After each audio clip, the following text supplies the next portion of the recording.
कर सिंह धामी मेले में संबोधन कर रहे हैं। आत्मनिर्भर उत्तराखंड की निर्माण की दिशा में अपना योगदान देंगे।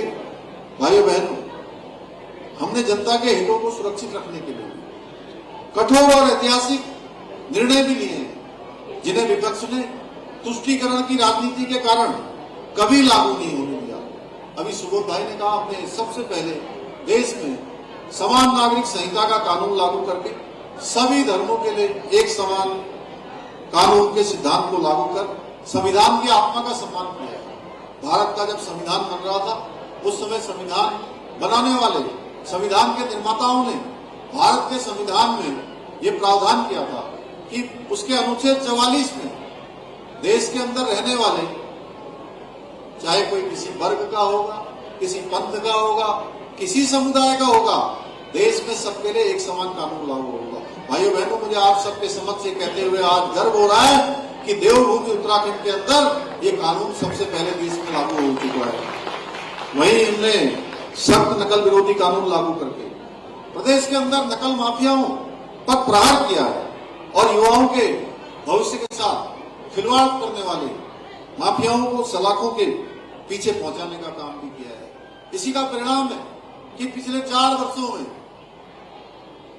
26,000 से अधिक नियुक्तियां हमारे नौजवान युवा प्राप्त कर चुके हैं। उनको बिना किसी नकल के, पारदर्शिता के साथ, बिना किसी भेदभाव के, बिना किसी भ्रष्टाचार के उनको चयन का अवसर मिला है।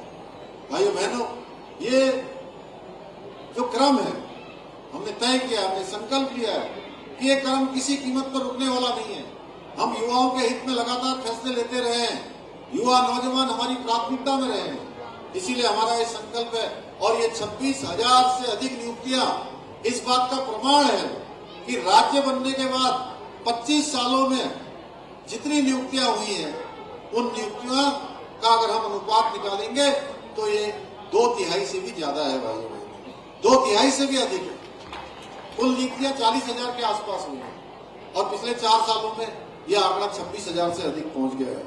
इसके अतिरिक्त हमने प्रदेश में धर्मांतरण विरोधी कानून लागू कर दिया। यह स्पष्ट संदेश दिया है कि लोगों की आस्था से खेलने वालों को माफ नहीं किया जाएगा, किसी कीमत पर बर्दाश्त नहीं किया जाएगा, बल्कि सीधे सीधे उनको जेल की सलाखों के पीछे भेजा जाएगा। पहले विपक्ष द्वारा जिन लैंड माफियाओं की फाइलें दबा दी जाती थी, हमने लैंड जिहाद के तहत उन माफियाओं पर, उनके द्वारा कब्जाई हुई जमीन पर बुलडोजर चलवाकर 9,000 एकड़ से भी अधिक जमीन इन लैंड माफियाओं के जिहाद से मुक्त कराने का काम किया है। भाइयों बहनों, इसके साथ ही हमने लव जिहाद और थूक जिहाद का कुचक रखने वालों पर भी कार्रवाई की है।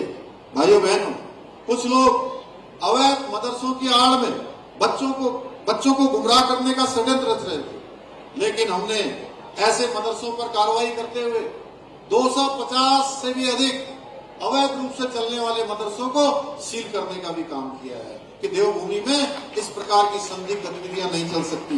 इसके साथ ही प्रदेश के लोगों की लंबे समय से मांग थी कि प्रदेश की जमीनों को खुर्द-बुर्द किया जा रहा है।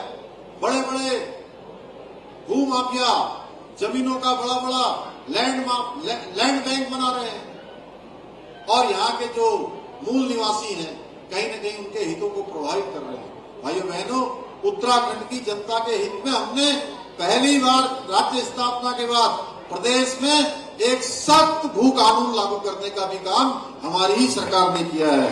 अब एक भी लैंड माफिया देवभूमि में 1 इंच जमीन को भी नहीं हड़प पाएंगे। भाइयों बहनों, प्रदेश में बेस बदलकर सनातन धर्म को बदनाम किया जा रहा था, लेकिन मैंने साफ कहा है कि जो सनातन धर्म को बदनाम करेगा उसे किसी भी कीमत पर छोड़ा नहीं जाएगा।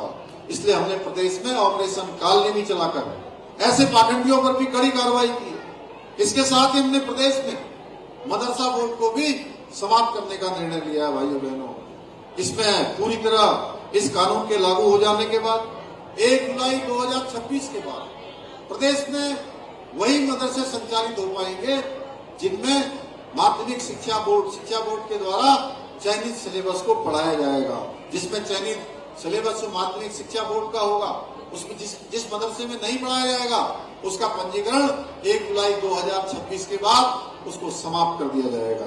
इन कठोर निर्णयों के द्वारा हम उत्तराखंड के उज्जवल भविष्य के निर्माण की दिशा में आगे बढ़ रहे हैं। भाइयों बहनों, इन सभी निर्णयों के लेने के कारण अब विपक्ष कहता है कि हम ज्यादा कठोर हो रहे हैं, हम ज्यादा कठोर हैं। हाँ, मैं कहता हूं कि हम कठोर हैं, लेकिन हम कठोर हैं राष्ट्र विरोधियों के लिए कठोर हैं।